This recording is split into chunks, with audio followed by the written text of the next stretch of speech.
Hello everyone, welcome back to our channel English Madhyam के platform पे हम editorial based practice exercises solve कर रहे हैं। तो स्टार्ट करते हैं आज का session with thought of the day, that is push yourself because no one else is going to do it for you. यानी कि आपको खुद को ही खुद से मोटिवेट करना पड़ेगा, क्योंकि किसी भी दूसरे व्यक्ति को इतनी पड़ी नहीं है कि वो आपके लिए इतना करे। ठीक है, अगर आपके वेल विशर होंगे तो आपको बोलेंगे, बट अगर नहीं होंगे तो उनको क्या आपकी लाइफ की पड़ी है ना। तो इस बात को ध्यान में रखते हुए अपने आप को सेल्फ मोटिवेट कीजिए, ठीक है, और आगे बढ़ते रहिए। चलिए स्टार्ट करते हैं। The just concluded state visit of Prime Minister Narendra Modi to the United States, बोल रहे हैं जो एक हाल फिलहाल में प्राइम मिनिस्टर नरेंद्र मोदी की यूनाइटेड स्टेट्स के लिए स्टेट विजिट जो खत्म हुई है, is undoubtedly a new gambit by both sides to propel their strategic cooperation. ये बिना किसी संदेह निसंदेह ही एक नया कोर्स ऑफ एक्शन, नई स्कीम है, नई स्ट्रैटेजी है दोनों ही देशों के लिए, ताकि वो अपने रिश्तों को और आगे बढ़ा सकें, स्पर कर सकें। ठीक है, strategic cooperation to an unprecedented level, और इस लेवल तक ले आए जैसा कि पहले कभी भी नहीं हुआ, पहला कभी भी नहीं किया गया। while staying short of turning treaty allies, लेकिन ट्रीटी एलाइज नहीं बनना है। ठीक है, यानी कि अग्रीमेंट के तौर पे हमने एक दूसरे के एलाइज नहीं बनना है कि आपके ऊपर कोई अटैक करेगा तो हम आपकी हेल्प करेंगे, बेशक आप चाहे गलत ही हो। हम अपने रिलेशनशिप को तो सुधार रहे हैं, ठीक है, एक कदम और आगे लेकर जा रहे हैं, लेकिन ये चीज भी नहीं है कि हम एलाइज बन चुके हैं कि हमारी हर जंग में वो हमारा साथ देंगे, सही गलत को दरकिनार करते हुए, और उनकी हर जंग में हम उनका साथ देंगे सही गलत को दरकिनार करते हुए। ठीक है, तो वो हमने नहीं बनना। The announcement for the potential joint manufacture of GE general electric GE Aerospace's F414 engines in India by GE and Hindustan Aeronautics Limited, बोल रहे हैं अब ये जो एक फैसला हुआ है, क्या फैसला हुआ है कि इनके जो पॉसिबिलिटी है कि जॉइंट मैन्युफैक्चरिंग करेंगे जीई एरोस्पेस अपने F414 इंजन्स को इंडिया में, with cooperation of Hindustan Aeronautics Limited, to power India's indigenous light combat aircraft Mk2 and twin engine advanced medium combat aircraft Mk1। इन दोनों एयरक्राफ्ट्स के लिए ये जो इंजन है F414 इंजन, ये अब इंडिया में ही मैन्युफैक्चर किए जाएंगे। ठीक है, as well as the purchase of 31 high altitude long endurance Predator MQ-9B, और बोल रहे हैं कि हमने परचेज भी करा है 31 ऊंची हाइट पे, हाई एल्टीट्यूड मतलब ऊंची हाइट पे उड़ने वाले लॉन्ग एंड्योरेंस वाले प्रेडेटर, जो कि क्या है, प्रेडेटर MQ-9B, जो कि हथियारबंद तो होते हैं, मतलब उनमें हथियार तो होते हैं बट अनमैन्ड होते हैं, यानी कि उसमें कोई भी इंसान नहीं होता। Aerial vehicles take the defence ties between the countries to a new high. तो ये हमारे देश, दोनों देशों के बीच में जो डिफेंस के तौर पर संधि है, उसको नए लेवल पर लेकर आ गया है। Military cooperation between the two nations has been deepening in the recent past. अब दोनों देशों के बीच में जो मिलिट्री कोऑपरेशन है वो पिछले कुछ दशकों में, पिछले कुछ समय में काफी मजबूत होता जा रहा है और गहरा होता जा रहा है। India has bot from the US the C-130 and C-17 Globemaster transport aircraft। अब ये बता रहा है हमारा इतिहास कि हमने यूएस से पहले भी C-130 और C-17 Globemaster transport aircraft खरीदे थे, AH-64E Apache अटैक हेलीकॉप्टर्स खरीदे थे, as well as CH-47 Chinook and MH-60R multi role helicopters हमने खरीदे थे। इसके अलावा P-8I maritime patrol aircraft and M777 ultra light howitzers among others. ये सारे उन लिस्ट का नाम है जो हमने उनसे अभी तक मिलिट्री का सामान खरीदा, उसमें ये कुछ लिस्ट है। The US has been aggressively pitching its fighter jets, the F-16 and FA-18 for Indian Air Force। तो एग्रेसिवली पिच करना मतलब अब हमें बेचने की लगातार कोशिश कर रहा है यूएस अपने फाइटर जेट्स, कौन से, F-16 FA-18 इंडियन एयरफोर्स को और इंडियन नेवी को ये बेचने की कोशिश कर रहा है. India and US had tried and shelved an earlier engine development effort under the Defense Technology and Trade Initiative. अब Defense Technology and Trade Initiative हमने जैसे कल बात करी थी कि आपने मेमोरेंडम ऑफ अंडरस्टैंडिंग एक साइन कर लिया. उसमें क्या हुआ कि हमारे पास कोई टेक्नोलॉजी है उस चीज को रिलेटेड, वो हम आपको सिखाएंगे. आपके पास कोई चीज है, आप हमें सिखाएंगे. ठीक है, तो वैसे ही यहाँ पे डिफेंस टेक्नोलॉजी का जब ट्रेड इनिशिएटिव लिया गया तो उसमें एक इंजन बनाने की कोशिश की जा रही थी. तो वो अभी अर्लियर स्टेज में था, उसको फिर क्या किया, रद्द कर दिया गया सम इयर्स अगो. ठीक है, शेल्व मतलब रद्द कर दिया गया, खत्म कर दिया गया, यानी कि अब उसको ठंडे बस्ते में डाल दिया गया. उसके बाद उसके ऊपर कोई एक्शन नहीं लिया गया. But now, the new jet engine deal is an investment in each other to address the shared security concerns. बोले लेकिन अब ये जो नई इंजन की डील है कि हम अब अपने देश में इंजन F414 इंजन हमारे देश में बनेगा, ये एक नई एक दूसरे के ऊपर इन्वेस्टमेंट है. अब हम ये नहीं बोल सकते कि वो हमने उनके ऊपर खर्चा कर दिया या वो इतना टाइम और मनी टाइम हमारे और एफर्ट्स हमारे ऊपर खर्च करेंगे. ये खर्च नहीं है, ये एक इन्वेस्टमेंट है एक दूसरे के शेयर्ड सिक्योरिटी कंसर्न्स के लिए. क्योंकि हमारे पास भी आतंक से हम भी जूझ रहे हैं, वो भी जूझ रहे हैं ना. सिक्योरिटी ब्रीच हमारी भी हो सकती है, हो सकती है, उनकी भी हो सकती है. तो एक दूसरे के ऊपर ये एक शेयर्ड सिक्योरिटी कंसर्न के ऊपर एक इन्वेस्टमेंट है while continuing to navigate the disagreements. लेकिन ये नहीं है कि हमें उनसे कुछ चाहिए या उनको हमसे चाहिए तो हमारे डिसएग्रीमेंट सारे खत्म हो गए. अभी भी हमारे डिसएग्रीमेंट्स बरकरार हैं, जैसे कि रशिया के ऊपर हो सकता है. ठीक है, जो कि है भी, एक हमने पिछले आर्टिकल में भी पढ़ा था, परसों एक दिन पहले के आर्टिकल में भी हमने पढ़ा था कि हमारे जो मतभेद हैं वो अभी भी बरकरार है. ठीक है, जैसे कि रशिया के ऊपर हमारा मतभेद है वो अभी भी बरकरार है. Top among their shared concerns is China and its expansion in the Indo-Pacific. सबसे बड़ा जो इनका कंसर्न है, जो दोनों ही देशों के लिए एक चिंता की बात है, वो क्या है, चाइना. और चाइना जिस तरीके से इंडो पैसिफिक में अपनी पकड़ मजबूत बनाते जा रहा है, वो भी एक कंसर्न है. The US also wants to wean India away from its defense partnership. अब वीन अवे मतलब होता है डिटैच करना. तो यूएस क्या चाहता है कि इंडिया को जो भी उनकी डिफेंस पार्टनरशिप है रशिया के साथ में, उससे उनको अलग कर दे, दूर ले जाए.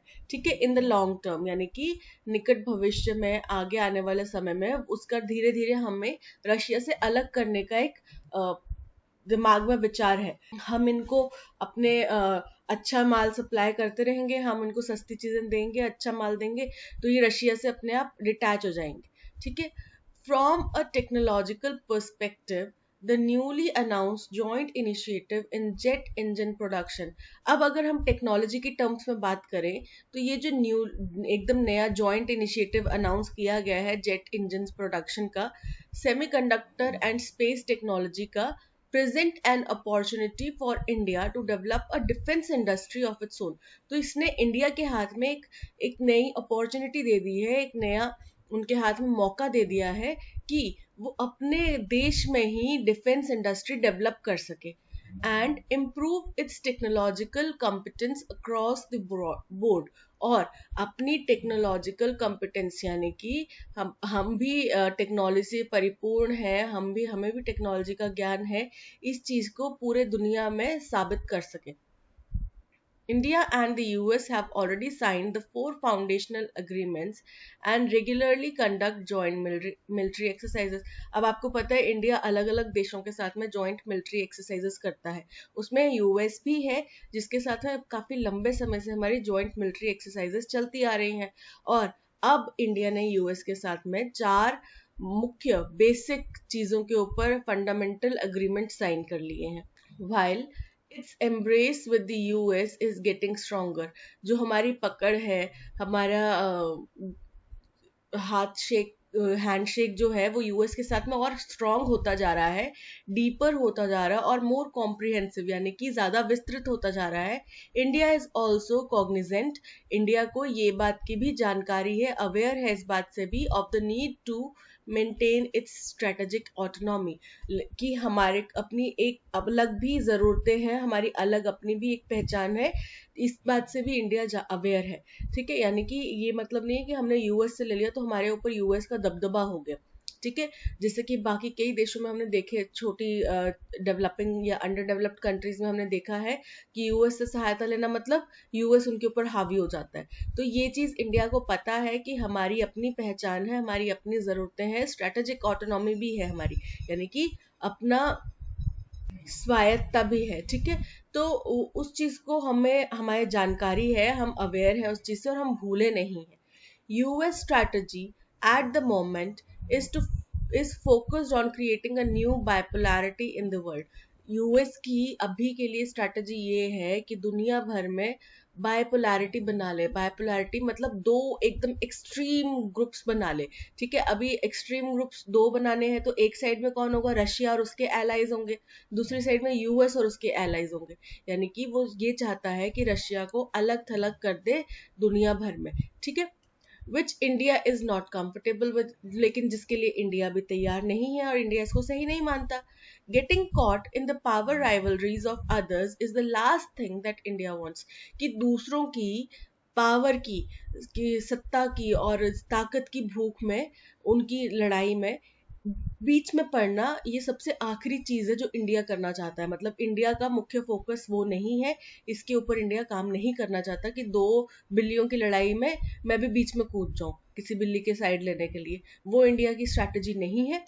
And the good thing is that the US is increasingly aware of that concern. और सबसे अच्छी बात यह है कि अब यूएस को इस बात का पता है कि इंडिया किसी की भी साइड नहीं लेने वाला, चाहे आप उसके ऊपर कितना भी दबाव बना दो। ठीक है, अगर हमें नहीं लगता कि हमें साइड लेनी चाहिए तो हम नहीं लेंगे। जहां पे हमें लगता है कि हम खुल के बोल सकते हैं और हमें बोलना चाहिए, वहां पे हम बोलेंगे। अब इस चीज के बारे में यूएस अवेयर है, उसको पता है कि ये चीज यहाँ पे पॉपुलर है, इंडिया इसी बात के लिए जाना जाता है, तो हम उसके ऊपर दबाव नहीं बना सकते। India's desire to protect its borders and sovereignty aligns with US interests. बोल रहे हैं इंडिया की जो इच्छा है कि हम अपने बॉर्डर्स को प्रोटेक्ट करें और अपनी सोवरेनिटी को प्रोटेक्ट करें, ये जिस तरीके का यूएस का इंटरेस्ट है उसके साथ में मेल खाता है। यूएस भी ऐसी चीजें कुछ चाहता होगा। This is the new era of mutual trust between the to countries. ये एक नया युग है दोनों देशों के बीच में म्यूचुअल ट्रस्ट का। And it should act as a force for stability in the region. और ये इस रीजन में स्टेबिलिटी के लिए एक फोर्स की तरह काम करना चाहिए। यानी कि जो भी यहाँ पे चीजें गंभीर होती जा रही हैं, खराब होती जा रही हैं एशियन रीजन में, उसके ऊपर, क्योंकि आपको पता है इस वक्त एशिया में इंडिया का एक वर्चस्व है।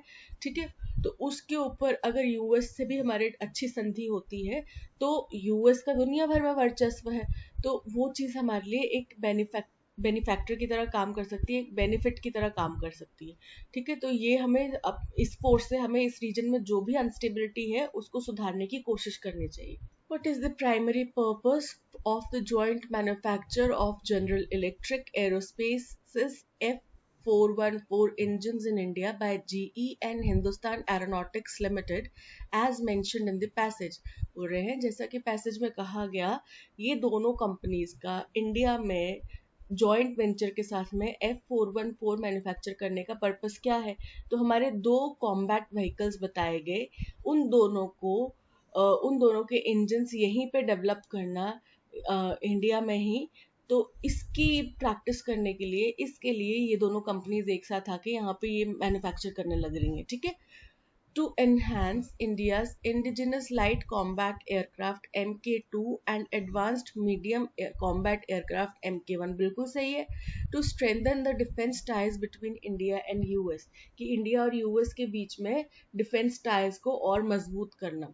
तो डिफेंस टाइज को मजबूत करने के लिए कुछ और एक्शंस लिए जा सकते हैं। उसके लिए ज़रूरी नहीं है कि इंडिया में इंडियन एक कंपनी के साथ में मिलकर आपको यहाँ पे इंजन्स बनाएंगे तभी हमारे संधियाँ मजबूत होंगी, ऐसा तो नहीं है ना। To replace the existing fighter jets of the Indian air force and Indian navy, कि इंडियन एयरफोर्स और इंडियन नेवी के जो अभी के फाइटर जेट्स हैं उनको रिप्लेस करना। तो ये तो कोई बात नहीं हुई इस पैसेज में, तो ये तो गलत बात है ना। To address the shared security concerns between India and US, तो इसके लिए और बहुत सारी डील्स हुई हैं, केवल इसका मैन्युफैक्चर करना यहाँ पे इंपॉर्टेंस नहीं रखता। So option A is correct. Which of the following statements is true based on given passage, passage के अनुसार इनमें से कौन सी बातें हैं जो सही हैं। The state visit of Prime Minister Narendra Modi to United States has resulted in formal treaty alliance between India and US। बिल्कुल गलत है। हमने बोला कि हमने बहुत सारे मसौदे साइन करे, बस हम इतना दूर, हमारे रिश्ते इतने मजबूत हो गए, बस हम इतना दूर हैं कि अब भी हम उनके ट्रीटी अलायंस नहीं है, ट्रीटी अलाय नहीं है। इसके अलावा हम उनसे, हमारे संबंध काफी सुधर चुके हैं। तो ये तो स्टेटमेंट गलत हो जाती है। ठीक है। The military cooperation between India and the US has been limited to the purchase of transport aircraft and attack helicopters। बिल्कुल गलत, हमने फाइटर प्लेन्स भी खरीदे हैं उनसे, है ना। केवल ट्रांसपोर्ट एयरक्राफ्ट और अटैक हेलीकॉप्टर्स तक सीमित नहीं है, हमने एक अनमैन्ड आर्म्ड व्हीकल भी, एरियल व्हीकल भी खरीदा है। ठीक है। तो केवल इन दो रीजन्स में, इन दो जोन्स में तक लिमिट नहीं है, तो ये गलत हो जाता है answer. The potential joint manufacture of General Electric Aerospace F414 engines in India is intended to power India's indigenous combat aircraft। बिल्कुल सही है ना, कि इंडिया के जो कॉम्बैट एयरक्राफ्ट्स हैं MK2 और MK1, उनको पावर देने के लिए, उनके लिए यहीं पे इंडिया में ही वो मैन्युफैक्चर किए जाए, ये उसका पर्पस है। तो ये स्टेटमेंट सही है। The US has been promoting the sale of F-35 fighter jets to the Indian Air Force। तो F-35 नहीं, F-16 और FA-18, इन दोनों व्हीकल्स की वो सेल पिच कर रहा है, F-35 की नहीं। तो ये स्टेटमेंट भी गलत हो जाता है। That means option C is correct. What is one of the shared concerns between India and the US mentioned in the passage। India और यूएस के बीच में मेंशन की गई जो भी कंसर्न्स है, उनमें से एक शेयर्ड कंसर्न क्या है। तो एक शेयर्ड कंसर्न चाइना का है। ठीक है, कि चाइना किस तरीके से हमें इंडो पैसिफिक में अपनी पकड़ मजबूत कर रहा है। ठीक है, ये एक शेयर्ड कंसर्न है। एक शेयर्ड कंसर्न हमारे बॉर्डर्स और सॉवरेनिटी को प्रोटेक्ट करने का भी है। ठीक है, तो देखते हैं यहाँ पे ऑप्शन में क्या दिया हुआ है। Weaning India away from its defence partnership with China, China के साथ में हमारी जो भी डिफेंस पार्टनरशिप है उससे हमें अलग करना, ये दोनों का शेयर्ड कंसर्न है। तो ये गलत हो जाता है। हमारी डिफेंस पार्टनरशिप्स जो रशिया के साथ में है उससे हमें अलग करना, इंडिया को अलग करना, ये यूएस का कंसर्न है। यूएस इस बात को चाहता है, बट ये हमारा शेयर्ड कंसर्न नहीं है। ठीक है, तो ये आंसर गलत हो जाता है, ये स्टेटमेंट गलत हो जाता है। India's desire to protect its border and sovereignty, बिल्कुल सही, कि इंडिया अपने बॉर्डर्स को, अपनी सोवरेनिटी को प्रोटेक्ट करना चाहता है, और यूएस भी इस तरफ ध्यान देता है, इसको चाहता है। ठीक है, तो ये स्टेटमेंट बिल्कुल सही है। Creating a new bipolarity in the world, ये यूएस की मंशा है, इंडिया में इसका कोई हाथ नहीं है, इंडिया इसकी तरफ नहीं विचार रखता, तो इंडिया का ये शेयर्ड कंसर्न नहीं हो सकता। ठीक है। Developing a defence industry in China, तो चाइना में अगर डिफेंस इंडस्ट्री बनानी है तो ना ये इंडिया का कंसर्न है, ना ये यूएस का कंसर्न है। तो ये तीनों स्टेटमेंट गलत हो जाते हैं। So option B is correct. What is the tone of the passage, कैसी टोन है पैसेज की। पैसेज की टोन काफी ऑप्टिमिस्टिक है ना, पॉजिटिव है, कि वो उम्मीद जता रहे हैं कि इससे हमारे देशों के बीच में संबंध और अच्छे हो जाएंगे, है ना, हमें और फायदा मिलेगा। दोनों हम लोग ट्रीटी अलायंस तो नहीं बने, लेकिन हम लोग के ये चीजें सॉल्व होने के चांसेस हैं हमारे देश में। तो optimistic and hopeful. Which statement is incorrect based on the given passage. The US aims to wean India away from its defense partnership with Russia in long term। बिल्कुल सही है, यूएस हमें रशिया से अलग करना चाहता है, हमारी जितनी भी डिफेंस पार्टनरशिप्स हैं रशिया के साथ में उनसे अलग करना चाहता है। ठीक है, लॉन्ग टर्म में। India and the US has signed the 4 fundamental agreement, सही है, ये 4 फंडामेंटल एग्रीमेंट साइन किए हैं। And regularly conduct joint military exercises, ये बिल्कुल सही है। ठीक है। India desires to protect its border and sovereignty, which aligns with US interest, ये भी बिल्कुल सही है। The US strategy at the moment is focused on maintaining a unipolar world, कि सब लोगों को एक ही तरफ करने का उनका मन है कि हम सब मिलजुल कर रहें. ऐसा नहीं है. उसका मंशा है बायपोलर वर्ल्ड क्रिएट करने की, जिसमें रशिया एक तरफ और बाकी दुनिया एक तरफ. So option D is the statement is incorrect, so option D is correct. Which word in the passage is closest in meaning to unprecedented? Unprecedented word का हमें synonym बताना है. Unprecedented का मतलब होता है ऐसी चीज जो पहले कभी ना हो सकी हो, पहले कभी सोची ना गई हो, पहले कभी की ना गई हो. ठीक है, ऐसा हमारा एग्रीमेंट जैसा पहले कभी ना हुआ हो. तो ऑर्डिनरी मतलब बहुत आम साधारण सा नॉर्मली हो ही जाती है स्थिति, ये घटना है ना. ordinarily it yeah, generally it rains in June in upper northern part of India. ठीक है, तो वो ऑर्डिनरी बात है, मतलब आम तौर पे हो जाती है. अनपैरेलल्ड, ऐसा जैसा पहले कभी नहीं हुआ, जिसका दूसरा कोई पैरेलल नहीं है, यानी कि जैसा पहले कभी नहीं हुआ. तो अनप्रेसिडेंटेड का मीनिंग बन रहा है. कन्वेंशनल, कन्वेंशनल का मतलब होता है जैसा कि हमारा पहले से चला आ रहा है, यानी कि हमारा जो ट्रेडिशन है, ट्रेडिशनली वो चीज होती आ रही है, तो वो हमारा कन्वेंशनल हो जाएगा. होते ना कुछ लोग कन्वेंशनल थिंकिंग रखते हैं, कुछ लोग मॉडर्न थिंकिंग रखते हैं. मतलब कुछ लोग हमारे रीति रिवाजों को उन चीजों को, परंपराओं को मानते हैं, उनका प्रचार प्रसार करते हैं, उनको फॉलो करते हैं. बट कुछ लोग मॉडर्न थिंकिंग रखते हैं, वो लोग उन चीजों को नहीं मानते, नहीं फॉलो करते. टिपिकल, टिपिकल मतलब किसी व्यक्ति का व्यक्तित्व है, तो जैसा उसका व्यक्तित्व है वैसा ही, जैसे उससे उम्मीद की जा रही थी वैसा ही उसने किया. तो सपोज करो एक राम कोई पर्सन है, उससे उम्मीद की जाती है कि वो अपनी चीज कभी किसी को नहीं देगा. तो Sita asked Ram for his help, but being typical Ram he denied. मतलब वो राम होते हुए जो जैसा कि उससे उम्मीद की जाती है उसने मना कर दिया. सो यहाँ पे option B unparalleled is correct. Antonym हमें बताना है प्रोपेल का. प्रोपेल का मतलब होता है अपने रिश्तों को और आगे लेके जाना, और आगे बढ़ाना, मजबूत करना, या किसी चीज को आगे विस्तार करना. ठीक है, तो एडवांस मतलब प्रोपेल. लॉन्च, लॉन्च मतलब नया कुछ लॉन्च हो रहा है, नया कुछ हमने शुरुआत करी है. रिटार्ड, रिटार्ड मतलब किसी चीज को पीछे लेकर आना, किसी चीज को खत्म करना. ठीक है, डिले करना, किसी चीज को पकड़ के पीछे रखना. प्रोग्रेस मतलब आगे बढ़ना. तो ये तीनों तो हो गए पॉजिटिव वर्ड. प्रोपेल भी एक पॉजिटिव वर्ड है, रिटार्ड एक नेगेटिव वर्ड है जिसका मतलब होता है पीछे हटना, पीछे धकेलना, पीछे होल्ड करके रखना. So option C retard is the antonym for propel. What is the main theme of the passage? Passage की main theme क्या है? India's defense partnership with United States. बिल्कुल सही है ये, है ना, कि इंडिया की जो भी डिफेंस पार्टनरशिप है यूनाइटेड स्टेट्स के साथ में, उसके ऊपर ही पूरा का पूरा पैसेज है. So option A is correct. Technological competence and defence industry development in India, कि इंडिया की टेक्नोलॉजिकल कॉम्पिटेंस यानी कि विस्तार हो रहा है, डिफेंस इंडस्ट्री यहाँ पे डेवलप हो रही है, उसके बारे में हमने चर्चा करी है, जो कि गलत है.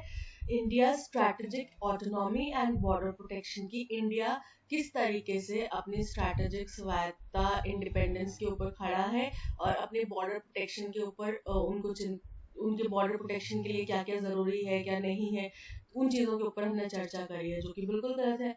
चाइना's expansion in Indo-Pacific and the need for stability, तो इसके बारे में एक लाइन बोली गई है, इन दोनों चीजों के बारे में, इसके ऊपर पूरा पैसेज नहीं है. So option A India defence partnership with United states is correct. अब इसमें चार पार्ट्स में इस सेंटेंस को डिवाइड किया गया है. कहाँ पे ग्रामेटिकल एरर है हमें वो बताना है. I did not wait for him because he went out before I arrived. अब देखो, मैंने उसका इंतजार नहीं किया, ये भी पास्ट की घटना है. अब जब मैं वहां पे निकलने लगा तो मैंने उसका इंतजार नहीं किया, क्योंकि वो पहले ही बाहर जा चुका था मेरे पहुंचने से पहले. तो आप एक पास्ट की बात बता रहे हैं, उसमें भी एक पास्ट की बात है, यानी कि मेरे आने से पहले ही वो जा चुका था. ठीक है, मैं यहाँ पर पहुंचा और मेरे पहुंचने से पहले ही वो जा चुका था. तो ये पास्ट में पास्ट की घटना आप बता रहे हैं, तो ही वेंट आउट की जगह क्या आएगा? He had gone out before I arrive, यानी कि मेरे आने से पहले ही वो जा चुका था. ही वेंट आउट की बजाय यहाँ पर आएगा, क्योंकि वेंट आउट केवल पास्ट को बताता है, हमने पास्ट में पास्ट बताना है. तो ही had gone out before I arrive, यानी कि थर्ड पार्ट में एरर है, ही वेंट आउट की जगह आएगा he had gone out. Option C is correct. The vibrant colors of the painting immediately caught my eyes. अब इसमें vibrant underlined है, इसका हमें एंटोनिम बताना है, ठीक है। तो vibrant होता है एकदम बड़ा ही चमकीला, बड़ा ही अट्रैक्टिव सा, ठीक है। तो जीवंत है, तो ये पॉजिटिव वर्ड है, इसका ऑपोजिट क्या आएगा, डल। डल मतलब बड़ा ही बेकार सा, ढीला ढाला सा, है ना। डल इसका एंटोनिम बन रहा है। विवेशियस, विवेशियस बड़ा ही एनर्जेटिक, बड़ा ही जॉयफुल कोई व्यक्ति होता है ना, विवेशियस बड़ी एनर्जी है उसमें, फुल ऑफ एनर्जी है, हमेशा खुशी रहता है ऐसा व्यक्ति, उसको बोलते हैं विवेशियस। ल्यूमिनस, ल्यूमिनस मतलब होता है ऐसे कलर्स या ऐसी चीज जो लाइट रेडिएट करते हो, जैसे कि चमकीले कलर्स जो होते हैं। और ब्रिलियंट मतलब बहुत ही उम्दा परफॉर्मर, बहुत ही जीनियस, ठीक है। तो ये सारे पॉजिटिव वर्ड्स हैं तीनों। डल जो है एक नेगेटिव वर्ड है, वाइब्रेंट पॉजिटिव है, इसका जो एंटोनिम होगा वो negative, dull is the answer. The National Statistical Office's provisional estimates of national income for the 12 months ended March and quarterly GDP estimates for the fourth quarter. अब national statistical office का जो शुरुआती data आया है, estimate आया है हमारी national income का पिछले 12 महीनों के लिए, जो कि मार्च में खत्म होता है, और जो क्वार्टरली जीडीपी एस्टिमेट्स आए हैं चौथे क्वार्टर्स के, dash a picture of an economy that sustain momentum।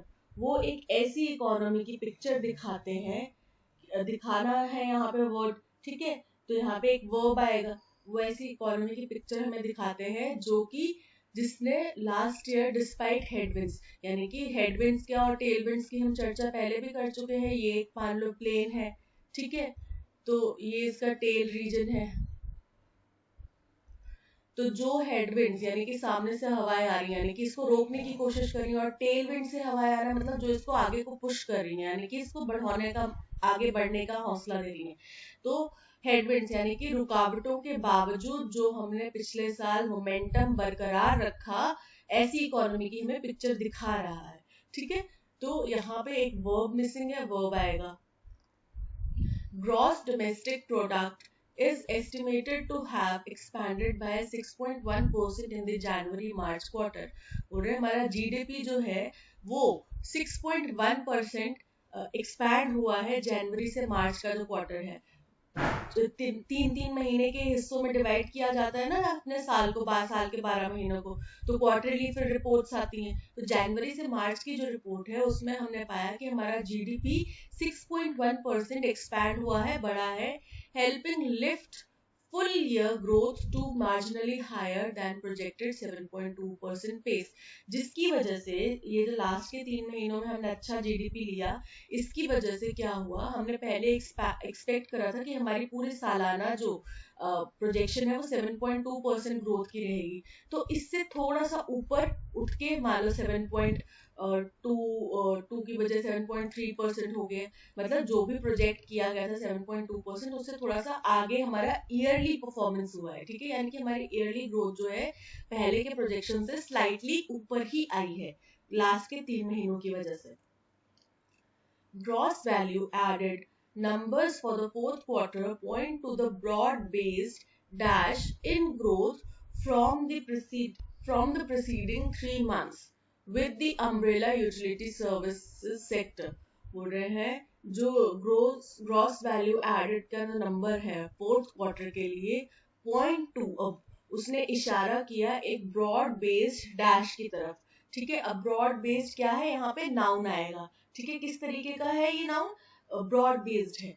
In growth from the preceding 3 months, पिछले 3 महीने से, इससे पहले के जो 3 महीने हैं उसकी ग्रोथ के कंपैरिजन में, ठीक है। With umbrella utility services sector, जो अम्ब्रेला यूटिलिटी यानी कि जो रोजमर्रा की जरूरत की एकदम बेसिक जरूरतों की जो चीजें हैं, सर्विसेज हैं, including electricity, gas, water supply and the dash services category of trade. और इसके अलावा कौन सी सर्विसेज हैं, अब यहाँ पे किस तरीके की सर्विसेज है, मतलब सर्विसेज के बारे में बताया जा रहा है, यानी कि एडजेक्टिव होगा।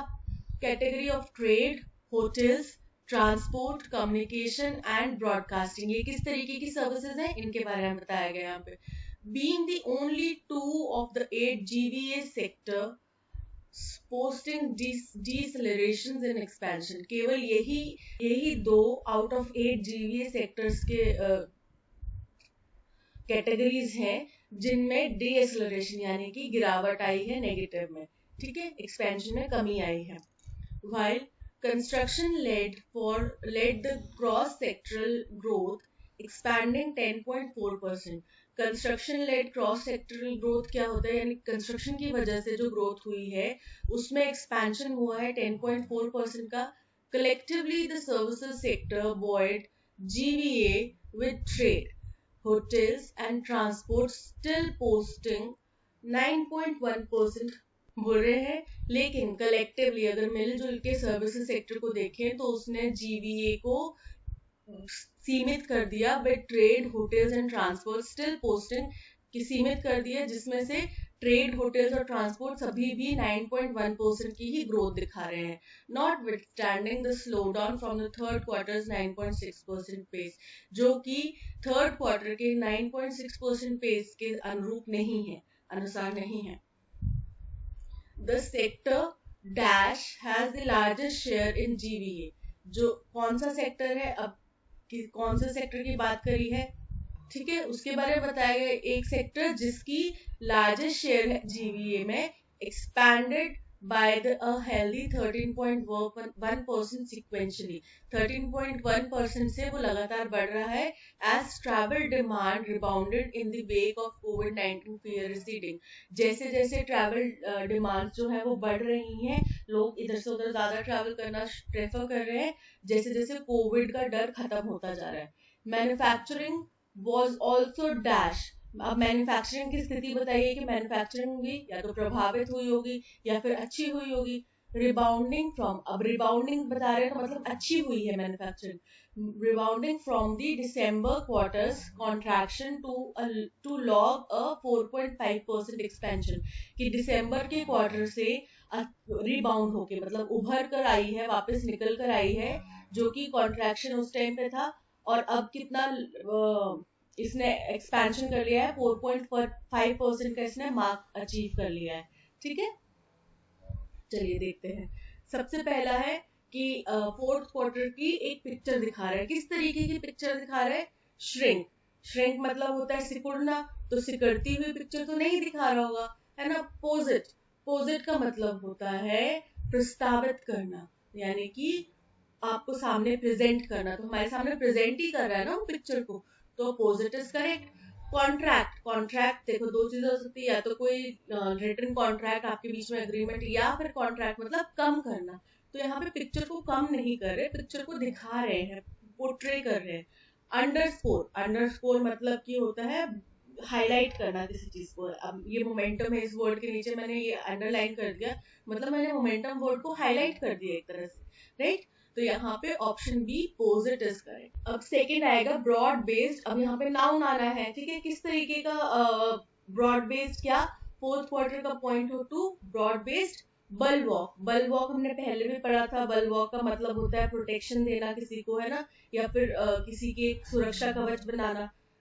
दूसरा है अपस्टिक. अपस्टिक का मतलब होता है इंक्रीज करना, राइज करना, इजाफा होना. आउटलुक, आउटलुक होता है दृष्टिकोण, जो हमारा व्यू पॉइंट है, पर्सपेक्टिव है. और पोटेंशियल मतलब संभावना. तो यहाँ पे ऑप्शन बी हमारा जो ब्रॉड बेस्ड अपस्टिक है, यानी कि ब्रॉड बेस्ड जो हमारा इंक्रीज है, ग्रोथ है, ठीक है. किसमें ग्रोथ इंक्रीज हुआ है? ग्रोथ में. Option B upstick is correct. Upstick in growth from preceding 3 months with the umbrella utility services sector including electricity, gas and water supply and the dash services category. अब कौन सी services category देखते हैं. Certainty, certainty तो मतलब होता है कि निश्चिंतता जो हो गया, कि श्योर है हमें ये चीज होनी है. फुटिंग, फुटिंग मतलब जो इसका आधार है, बेस है, ठीक है. बिग टिकट, बिग टिकट मतलब महंगा. और ओमनिबस, ओमनिबस मतलब होता है कि जो कई बार मतलब कई चीजों से, कई बारों से होके बना है. कंप्राइजिंग सेवरल आइटम्स, यानी कि कई चीजों से मिलके बना है. तो हमारा जो ये कौन सा सेक्टर है? ओमनिबस सेक्टर है, जो कि कैटेगरी है जिसमें ट्रेड की, होटल्स की, ट्रांसपोर्ट, कम्युनिकेशन, ब्रॉडकास्टिंग, ये सारी कैटेगरीज इसके अंदर है. तो option D omnibus is correct. The sector dash has the largest, वो सेक्टर जिसकी लार्जेस्ट शेयर है जीबीए में, whose has नहीं आएगा, whom has भी नहीं आएगा, which क्योंकि सेक्टर नॉन लिविंग थिंग है, ठीक है। ऊपर से इसमें हमने सेक्टर के बारे में बताना है तो एक रिलेशन होना चाहिए साथ में, ठीक है, रिलेटिव प्रोनाउन आएगा। तो the sector which has largest share in GVA. So option D is correct. Manufacturing was also a dash. क्या थी मैन्युफैक्चरिंग क्या थी, उसको उभार रही थी, ठीक है, अच्छा परफॉर्म कर रही थी। तो dash rebounding from the December quarter. तो manufacturing was also under a cloud मतलब अनिश्चितता से घिरी हुई थी। हेडविंड मतलब उसको रुकावट मिल रही थी। सिल्वर लाइनिंग मतलब उम्मीद की किरण, ठीक है। तो manufacturing was also a silver lining, manufacturing ने भी हमें उम्मीद की किरण दी है। क्यों? क्योंकि वो रिबाउंड कर पाई है दिसंबर क्वार्टर के कॉन्ट्रैक्शन से अभी के लिए 4.5% का एक्सपेंशन दर्ज कराने में कामयाब रही है। प्रॉमिस मतलब वादा करना। तो यहाँ पे ऑप्शन सी सिल्वर लाइनिंग यानी कि मैन्युफैक्चरिंग ने भी हमें एक उम्मीद की किरण दी है। The regulator, the All India Council for Technical Education should dangle the stick of decisive action in case of failure to maintain standards in the over 6,500 affiliated private technical institutions.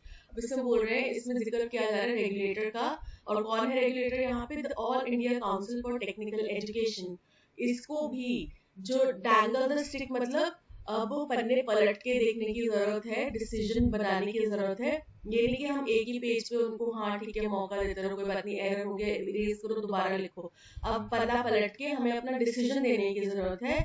In case उन cases में जहां पे standards जो maintain करने में fail होते हैं, इन over 6,500 private technical institutes हैं जो कि AICTE एफिलिएटेड है, अप्रूव्ड है, ठीक है। उनमें अगर कोई भी कमी पाई जाती है तो हमें उनके ऊपर स्ट्रिक्ट एक्शन लेने की जरूरत है।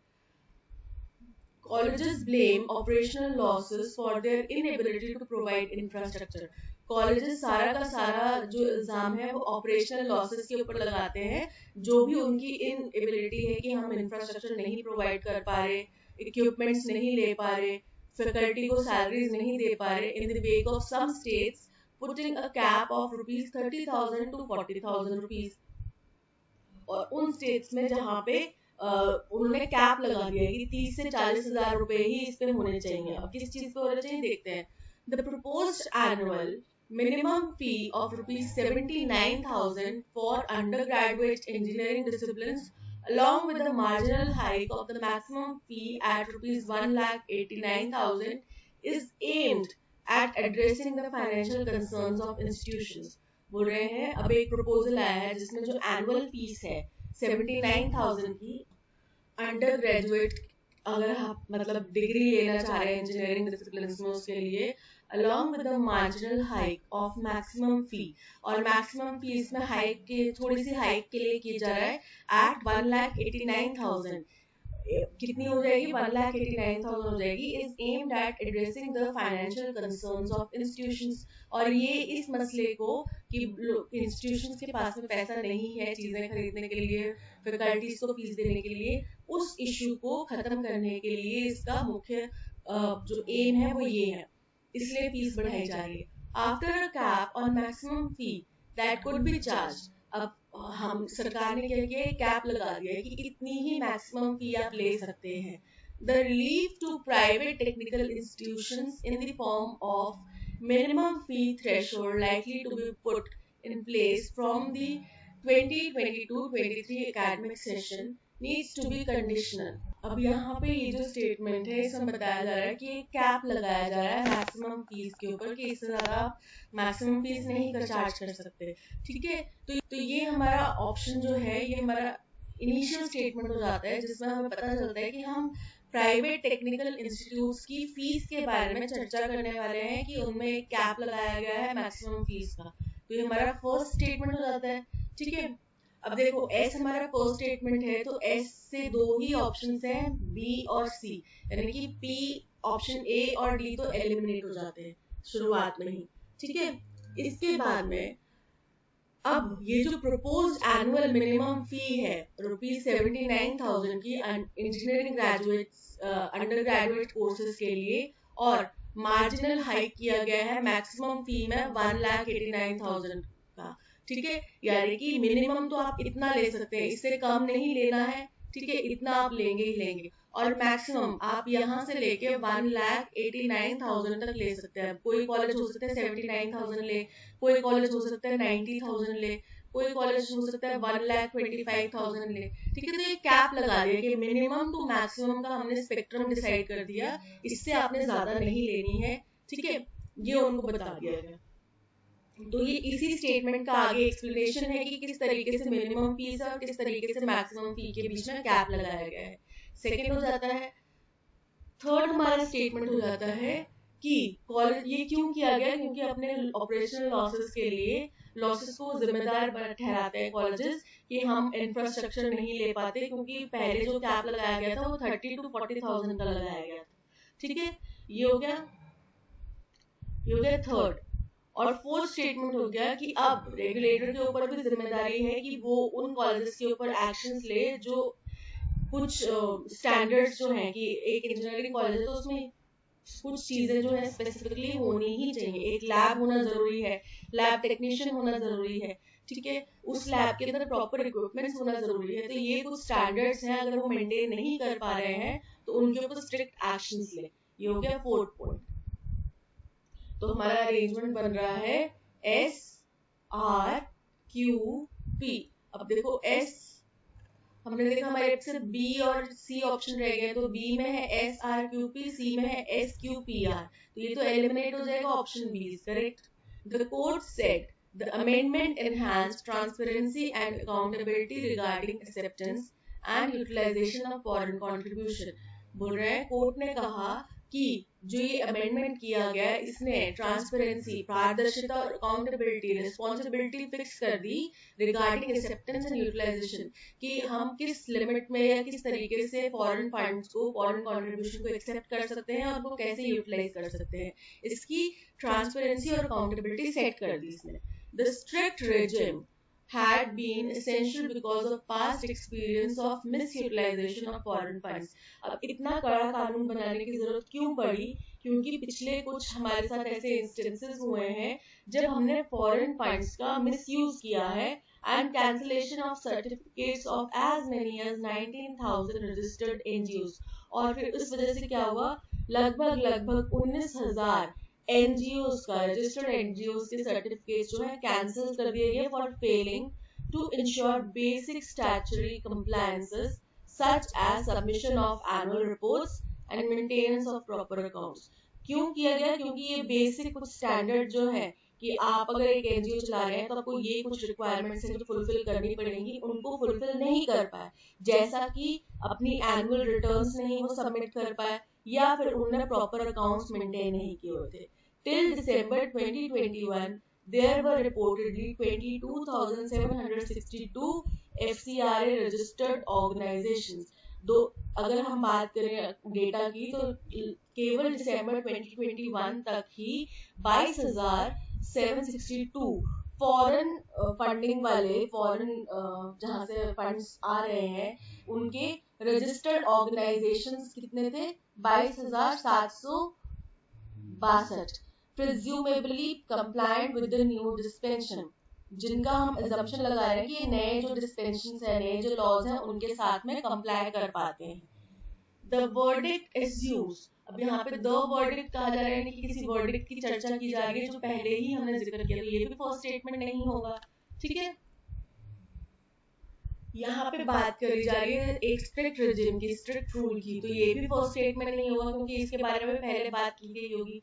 द कोर्ट सेड, अब कौन सा कोर्ट कुछ पता नहीं चल रहा, तो ये भी फर्स्ट स्टेटमेंट नहीं होगा। तो हार फार के हमारे पास सिर्फ एस बचता है जो कि हमारा फर्स्ट स्टेटमेंट होगा। The verdict assumes significance in view of the fact that many recipients of foreign contribution didn't utilize। बोल रहे हैं कि ये जो फैसला है ये इसलिए भी माना जा रहा है इम्पोर्टेंट है या महत्वपूर्ण है या फिर अच्छा है, क्योंकि कई सारे जो फॉरेन कंट्रीब्यूशन के रेसिपिएंट्स हैं, यानी कि कई सारे जो ऑर्गेनाइजेशंस हैं जिनको फॉरेन कंट्रीब्यूशन मिलता है, didn't utilise the funds for the purpose, वो उस फंड्स का, उस पैसे का इस्तेमाल जिस लिए उनको दिया गया है पैसा, उसके लिए इस्तेमाल नहीं करते हैं, which they were registered, जिसके लिए उन्होंने रजिस्टर किया था और granted prior permission under the Foreign Contribution Regulation Act, यानी कि FCR है। अब देखो यहाँ पे एक और चीज पता चलती है कि फर्स्ट स्टेटमेंट नहीं हो सकता, यहाँ पे एक्रोनिम यूज किया गया है FCR, इसका हमें पूरा पता नहीं चल रहा है, यहाँ पे हमें पता चल रहा है कि FCRA क्या है। तो डेफिनेटली हमें एक चीज और क्लैरिफाई होगी कि क्यू स्टेटमेंट जो है वो आर के बाद होएगा, ठीक है, यानी कि आर हमारा पहले स्टेटमेंट आएगा, क्यू से पहले आएगा। जिनको FCRA के अंडर में परमिशन दी गई थी वो उन फंड्स का अच्छे से इस्तेमाल नहीं कर पा रहे, even as the annual inflow of foreign contribution almost doubled, और ये तब भी हो रहा है जब हमारा एनुअल सालाना जो फॉरेन कंट्रीब्यूशन से पैसा आ रहा है वो ऑलमोस्ट डबल हो चुका है 2010 से 2019 के बीच में, ठीक है, फिर भी हम उन पैसे का सही उपयोग नहीं कर पा रहे। फाइनल स्टेटमेंट हमारा आता है, the supreme courts verdict upholding the foreign contribution regulation amendment act 2020 has cleared the air on the controversial issue। जो सुप्रीम कोर्ट का वर्डिक्ट आया है कि उन्होंने foreign contribution regulation amendment act को बरकरार रखा है, has cleared the air on a controversial issue, इसने एक बहुत ही कंट्रोवर्शियल मसले पर जो भी किसी लोगों के विरोध के स्वर उठ रहे थे उनको एकदम साफ कर दिया है, that largely affected voluntary organizations receiving foreign fund, जिसका सबसे ज्यादा प्रभाव किसके ऊपर पड़ा, जो उन ऑर्गेनाइजेशंस के ऊपर, वॉलंटरी ऑर्गेनाइजेशंस के ऊपर, यानी कि एनजीओ के ऊपर जिनको फॉरेन फंड्स मिलते हैं, ठीक है। और ये हमारा हो गया फर्स्ट स्टेटमेंट, क्योंकि इसमें बताया जा रहा है सुप्रीम कोर्ट के एक वर्डिक्ट के बारे में जो कि इस एक्ट के ऊपर है, ठीक है। इसके बाद में आ जाता है इसी का, द कोर्ट सेड, अपने वर्डिक्ट में कोर्ट ने क्या कहा कि ये जो अमेंडमेंट है ये ट्रांसपेरेंसी को एनहांस करता है, अकाउंटेबिलिटी डिसाइड करता है, ठीक है, फॉरेन फंड्स के रिलेटेड में। तो ये हो गया सेकंड स्टेटमेंट। थर्ड स्टेटमेंट हमारा होगा आर, क्योंकि इसमें इसी वर्डिक्ट के आगे बताया गया कि क्यों ये वर्डिक्ट इंपॉर्टेंट है, ये हो गया थर्ड। और हमें पता है कि आर जो है वो क्यू से पहले ही आएगा, तो लास्ट स्टेटमेंट हमारा हो जाता है क्यू, ठीक है, ये हो गया फोर्थ। तो हमारा अरेंजमेंट बन रहा है एस पी आर क्यू। तो एस से हमारे दो ऑप्शन है, यानी कि बी और सी तो एलिमिनेट हो गए, एस आर भी नहीं आएगा, S P R Q, option D is correct. Since the notification of two previous list contracts worth rupees 54,000 crore, अब बोल रहे जब से पिछले दो लिस्ट का जो नोटिफिकेशन है जिसमें कॉन्ट्रैक्ट्स जो है 54,000 करोड़ के कॉन्ट्रैक्ट्स जो थे हैव बीन साइन किए गए थे फॉर डोमेस्टिक प्रोक्योरमेंट, घरेलू खरीद के लिए, orders worth more than rupees 2,10,000 crore are likely to be placed। अब हमने 2,10,000 करोड़ के ऑर्डर्स प्लेस करने हैं with the industry in the next 5 years, इस इंडस्ट्री में अगले 5 सालों में। Showing as Defense Minister Rajnath Singh put it, the fast pace of self reliance in the defense sector, जिससे कि जैसा कि राजनाथ सिंह जी बोल रहे हैं वो ये पता चलता है कि हमारा डिफेंस सेक्टर में खुद के ऊपर निर्भरता जो है वो तेजी से बढ़ रही है। In the past 3 years, acceptance of necessity, the first step towards buying military hardware under defense procurement rules, has been accorded for equipment worth rupees 2,47,515 crore from domestic makers। बोल रहे हैं सब पिछले 3 सालों में एक्सेप्टेंस ऑफ नेसेसिटी की basis पर, जो कि पहला स्टेप रहा कोई भी मिलिट्री हार्डवेयर खरीदने के लिए, अगर हम डिफेंस के अंदर में कोई चीज खरीद रहे हैं तो ये पहला रूल रहा जो हम फॉलो कर रहे हैं, और इसकी वजह से हमने इक्विपमेंट्स डोमेस्टिक मेकर से खरीदे हैं 2,47,515 करोड़ के, ठीक है, इतने हमने इक्विपमेंट डोमेस्टिक मेकर से खरीदे हैं। the new list of at least 100 weapons and systems that will face an import ban over the next 5 years comes on the back of two similar lists released in 2020-2021. बोल रहे एक नई list बनाई गई 100 weapons की और systems की जो कि अगले 5 सालों में इंपोर्ट बैन झेलेंगे, यानी कि इनके ऊपर इंपोर्ट करने के ऊपर बैन लगा दिया जाएगा अगले 5 सालों में। और ये लिस्ट उन्हीं लिस्ट के तर्ज पर है, उन्हीं लिस्ट के सिमिलर है जो कि इससे पहले दो लिस्ट 2020 और 2021 में रिलीज की गई थी। The indicative in the announcement, अब ये अनाउंसमेंट में इंडिकेटिव है तो ये भी फर्स्ट स्टेटमेंट नहीं होगा, ठीक है। In the past 3 years acceptance of necessity, ये बता रहे हैं कि पिछले 3 सालों में हमने किस तरीके से अपने परचेजेस को डोमेस्टिक के ऊपर लेकर आए हैं, ठीक है। तो ये भी हमें पता चल रहा है कि जो ये बैन लगा है उसी के बेसिस पे ये बात कही जा रही है कि हम अब बैन क्यों लगा रहे हैं इसके ऊपर, ठीक है। Since the notification of the 2 previous list, अब ये भी आर जो स्टेटमेंट है उसका आगे प्रोसीड कर रहा है, आर स्टेटमेंट का पीछे पीछे, मतलब आर स्टेटमेंट फर्स्ट होगी तो उसके बाद में ही पी स्टेटमेंट आएगी, ठीक है। तो हम समझ पा रहे हैं कि आर हमारा फर्स्ट स्टेटमेंट है जिसमें बताया गया कि हमने एक लिस्ट तैयार कर ली है 100 वेपन्स की जिनके ऊपर अब इंपोर्ट बैन लगा दिया जाएगा, ठीक है। Indicative in the announcement is the firm resolve to stay the course on indigenisation of the armament industry, यानी कि इस अनाउंसमेंट से एक बात जो है वो बहुत ज्यादा सुनिश्चित हो जाती है कि हम जो है कितने तत्पर हैं, कितने प्रयासरत हैं अपने देश में जो डिफेंस इंडस्ट्री है उसको सेटअप करने के लिए, यानी कि अपने देश में बने हथियार इस्तेमाल करने के लिए, अपने देश में हथियारों की इंडस्ट्री बनाने के लिए।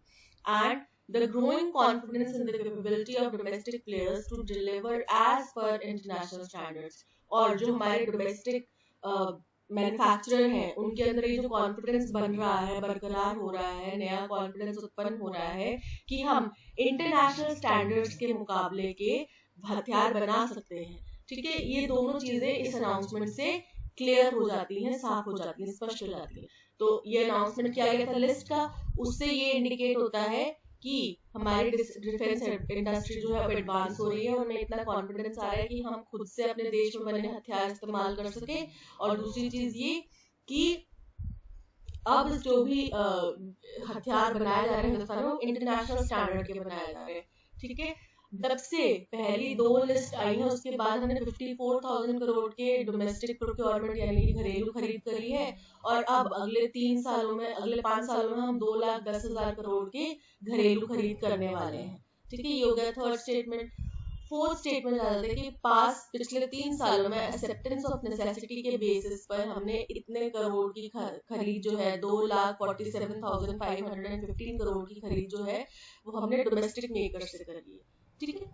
तो हमारा अरेंजमेंट बन रहा है RSPQ, ठीक है। आर से 2 ऑप्शंस है A और B, ये दोनों तो हटाओ इनको, ठीक है। RP नहीं है, हमें RS चाहिए, तो ये भी एलिमिनेट हो गया। RSPQ, option B is correct. The situation is no less dismal in manufacturing sector, कह रहे हैं कि जो मैन्युफैक्चरिंग सेक्टर है उसमें स्थिति से कम निराशाजनक नहीं है। According to a study last year by the Centre for Monitoring Indian Economy, यानी कि Centre for Monitoring of Indian Economy के द्वारा एक स्टडी की गई पिछले साल, उसमें पाया गया the number of employees in this sector dropped from 5.1 crore, यानी कि जितने एम्प्लॉयज इस सेक्टर में हैं 2016-17 के दौरान ये 5.1 करोड़ थे टू 2.73 करोड़, और अब कितने रह गए हैं 2020-21 के दौरान केवल 2.73 करोड़ रह गए हैं। 46% fall in just half a decade, केवल आधे मतलब 5 सालों के अंदर 46% का फॉल आ गया है। Mostly the pre pandemic years, और ज्यादातर ये कब हुआ, प्री पेंडेमिक ईयर्स में। The tourism sector has borne the brunt of COVID-19 over the past 2 years. अब इसमें पता चल रहा है the situation is no less dismal. तो इससे क्या पता चल रहा है कि किसी चीज के साथ में इसका कंपैरिजन किया गया होगा, यानी कि ये फर्स्ट स्टेटमेंट नहीं हो सकती क्योंकि कंपैरिजन किया है तो आगे कुछ तो होना चाहिए ना जिसके साथ में कंपैरिजन किया जा रहा है, तो ये हमारी फर्स्ट स्टेटमेंट नहीं है। The tourism sector has borne the brunt of COVID-19 over the past 2 years. बोल रहे हैं टूरिज्म इंडस्ट्री ने COVID-19 के जो जख्म है वो झेले हैं पिछले 2 सालों में, ठीक है। Considering an average household size of 5 members, अगर हम ये माने कि हर एक घर में लगभग 5 members हैं, these job losses have adversely impacted over 10 crore people. तो ये जो नौकरियां जा रही हैं इसने लगभग 10 करोड़ लोगों को इम्पैक्ट करा है, प्रभाव डाला है। ये जॉब लॉसेस की बात की जा रही है, यानी कि पहले बात की गई होगी कि in job losses, these job losses, यानी कि पहले इनके बारे में जिक्र, यानी कि फर्स्ट स्टेटमेंट नहीं है। The center told the Lok Sabha on Monday that about 2.15 crore people in this industry lost jobs due to 3 waves of the pandemic. बोल रहे सेंटर ने लोकसभा में मंडे को बताया कि 2.15 करोड़ लोगों ने इस इंडस्ट्री में जॉब लॉसेस झेले हैं, जो कि 3 पेंडेमिक की वेव्स आई उसके बाद। तो यानी कि ये बता रहा है, जो हमने बोला कि टूरिज्म सेक्टर ने बहुत ज्यादा जोखिम झेला है कोविड-19 की वजह से पास्ट 2 इयर्स में, उसको ही आगे कंटिन्यू किया जा रहा है, जिसमें बताया गया कि 3 वेव्स जो पेंडेमिक वेव्स आई उसकी वजह से इतना जॉब लॉस हुआ, including 1.45 crore during the first wave that witnessed a nationwide lockdown. और इसमें ये वो 1.45 करोड़ जॉब लॉसेस भी शामिल हैं जो कि जब देश भर में लॉकडाउन लगा था फर्स्ट वेव के दौरान, उस दौरान पे हुई थी, ठीक है। तो हमारा फर्स्ट स्टेटमेंट आ जाता है क्योंकि इसमें बताया गया कि हम बात कर रहे हैं टूरिज्म इंडस्ट्री ने जो जोखिम झेला पेंडेमिक के दौरान में उसकी, ठीक है। सेकंड आ जाता है कि सेंटर ने बताया कि इतने लॉसेस, किसको बताया, लोकसभा को, कि इतने जॉब लॉसेस हुए हैं, या जाता है सेकंड स्टेटमेंट। थर्ड स्टेटमेंट आ जाता है कि अगर हम एवरेज हाउस होल्ड 5 मेंबर्स को कंसिडर करें तो ये जो जॉब लॉसेस हैं इनने ऑलमोस्ट 10 करोड़ लोगों को इम्पैक्ट करा है, ये हो जाता है थर्ड पॉइंट। और फोर्थ पॉइंट हो जाता है कि अगर सिचुएशन जो है टूरिज्म सेक्टर की हमने बात करें तो मैन्युफैक्चरिंग सेक्टर में भी सिचुएशन कुछ कम खराब नहीं है, उसमें भी सिचुएशन ऐसी ही है, ठीक है, जिसके लिए बताया गया कि सेंटर फॉर मॉनिटरिंग ने ये रिपोर्ट निकाली है। तो ये हो जाता है फोर्थ स्टेटमेंट। तो हमारा अरेंजमेंट बन रहा है QSRP, ठीक है, QSRP हमारा अरेंजमेंट बन रहा है। तो QSRP option C is correct. कह रहे हैं ये जो this do or die caveat assumes significance in the light of near certainty of the world veering towards disaster at the present rate of climate change mitigation efforts. बोल रहे हैं ये जो करो या मरो की चेतावनी है ये इसलिए भी इम्पोर्टेंट है क्योंकि दुनिया भर की तो अभी वो है दृढ़ निश्चय है कि हम अपने आप को मतलब क्लाइमेट चेंज के लिए कुछ ना कुछ उसको रोकने के लिए एफर्ट्स लगा रहे हैं, लेकिन ये जो एफर्ट्स हैं ये काफी नहीं है, ये हमें लगातार डिजास्टर की तरफ धकेल रहे हैं, ठीक है। This caution must propel agencies world wide to forcefully press all levers towards restricting global warming to 1.5 degree centigrade. बोल रहे हैं कि इससे, इस चेतावनी से दुनिया भर की जो एजेंसीज हैं उनको मजबूर हो जाना चाहिए ये करने के लिए कि वो सारे लेवर, सारे हथकंडे अपनाएं जिससे कि ग्लोबल वार्मिंग जो है वो 1.5 डिग्री सेंटीग्रेड पर रिस्ट्रिक्ट हो जाए, उस पर ठहर जाए। The next few years are critical for achieving this temperature threshold as the greenhouse gas emissions must be reduced by 43%. बोल रहे हैं अगले कुछ साल इस टेम्परेचर को अचीव करने के लिए बहुत ज्यादा क्रिटिकल हो जाएंगे, बहुत ज्यादा गंभीर हो जाएंगे, क्योंकि जो ग्रीन हाउस गैस एमिशन है वो हमें 43% पर रोकना पड़ेगा, उस तक कम लेकर आना पड़ेगा, and methane cut by a third with in this decade. और इसी अगले 10 सालों के अंदर हमें मीथेन जो है वो 3/3 तक कम करना पड़ेगा। It is critical for the containment of the catastrophic consequences of warming. और ये बहुत जरूरी है, बहुत महत्वपूर्ण है, ताकि ये जो विनाशकाली स्तर पर इस ग्लोबल वार्मिंग के जो प्रभाव होने वाले हैं उनको रोका जा सके, उनको कंटेन किया जा सके। Releasing the latest intergovernmental panel on climate change report on Tuesday.